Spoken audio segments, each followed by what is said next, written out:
It rained in Accra today for 2 to 4 hours, and the rains exposed two things.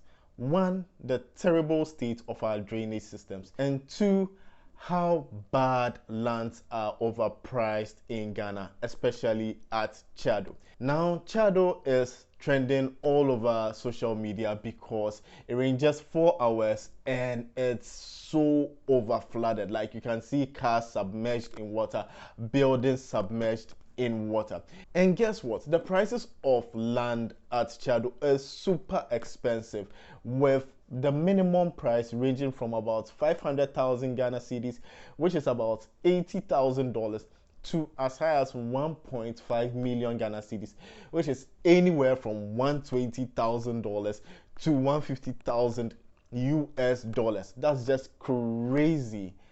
So let's talk about Chado and other places where you should not buy land in Ghana coming up next. Okay, so Chado is a municipality or a small town within the Greater Accra region of Ghana. And it's interesting because Chado used to be like a bushy area where land was selling for about 10,000 to 20,000 Ghana cedis about 10 years ago, right? Today, the price of land is ranging from 500,000 Ghana cedis to about 1 million Ghana cedis, which is like crazy. Now, the reason that is happening is because formerly the place used to be like 16 kilometers away from the airport, right? Because it was just one route and it was surrounded by bushes. Then something interesting happened. One of the former presidents of Ghana moved into the area and constructed a different route, like a different road network, which leads to the airport. And so now you can actually move from Chado to the airport in about 6 kilometers, right?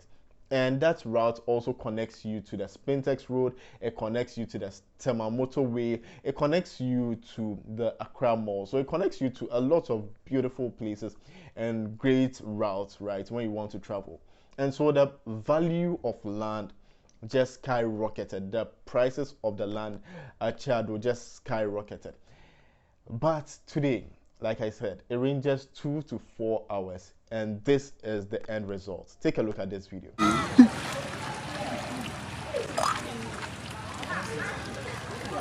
Charlie, look at the tree.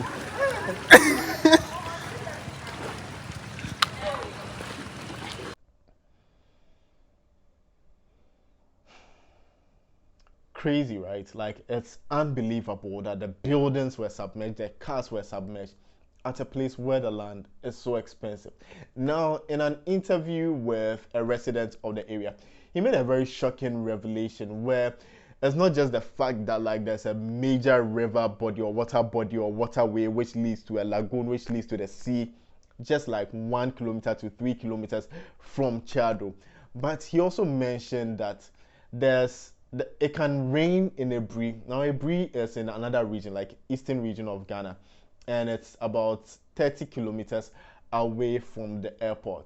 And it can rain 30 kilometers away from Chado, and still Chado will get flooded. It won't rain in Chado, but because Ebri is kind of like on a mountainous area and the water, comes all the way down to Chado, and Chado is like a low a flat area because it's pretty close to the sea. So the waterway gets over flooded, it breaks its boundary and then moves into the township even when it doesn't rain at Chado. That's crazy. Now it's not all the areas within Chado which gets super flooded like this when it rains. There is the rich people side. Now the rich people side is a bit on a hill, right? And then the poor people side, which is still super expensive, is on the lower side, right? And so we are going to use this to see how to buy land in Ghana and which areas get a lot of flooding issues and how you can avoid it in these next few steps. The situation you are seeing behind me, the flood, is something that always happens. Anytime there is a flood, even if there is no rain in Chado, and there is a rain somewhere at Ebri, and you see that the gutter our sprinters, the gutter got flooded, and the entire place, everybody around here will be flooded, and the cars and everything. People lose their property, and a lot of things happen. Okay, so from today's rains and from the trends generally this year, the places which tend to get a lot of flooding in Accra include 1. Amasaman, 2. Pokwase, 3. Ofanko, 4. Circle, 5. Kanishi, 6. Industrial area, 7. Kaswa, 8. Jowulu, 9. Legon, and finally Chiado. So these are the places we tend to get a lot of flooding within the Accra areas. There's Kotobabi and all these other places. I would advise that if you are relocating to Ghana or you want to buy like a house or a plot of land in Accra, just do a Google search for hashtag Accra Flats, or just search for Accra Flats on Twitter. So why would people buy lands in areas which are prone to flood? Well, apart from Chiado being like a very unique perspective on this, where though it's a flood prone area and a marshy area, the value of the land is high. For most places, the value of the land will be cheaper than buying it on a place where it's not prone to flood. So generally, like if you want to buy a car and it's not a brand new car, most of the time you would go with a mechanic or a professional to look at it for you. Now, cars cost in Ghana, let's say $10,000 or even cheaper. So if you're going to buy a property or a piece of land which costs 3 to 5 times or 10 times or 100 times more than a car, then why would you not go with a professional? Please go with a professional to check if the area is a flood prone area or it's just like a marshy area, and what you need to do in that case.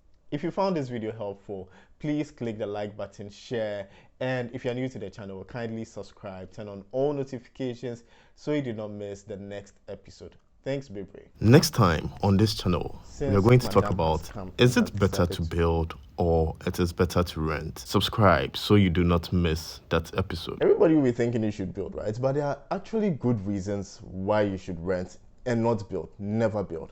For me though, I'm somebody who believes that you should build a house because the Bible says a good man leaves an inheritance for his children's children, right? First of all, I think that building gives you peace of mind. Once you have a house of your own, you don't need to worry about the next rent due, right? You don't need to worry about 2 years time or it's 1 month for your rent to be due. You need to pay 2 years advance or 1 year advance or whatever it is. You have peace of mind. Peace of mind can never be overemphasized. Also, if you decide to sell your house later, right, in future, you can actually make some good money because buildings are an asset which always keep appreciating in price and value. So you can actually make some good value if you decide to sell the house. Also, if you decide to sell your house later, the whole period you were living in your house, you would have been living there rent free. Can you imagine? So you live in it for 20 years, you have enough money to buy a house closer to the airport, you sell off your house at Kaswa or wherever, and then you move to the airport. That 20 years you were living rent free and you could use that money for better things.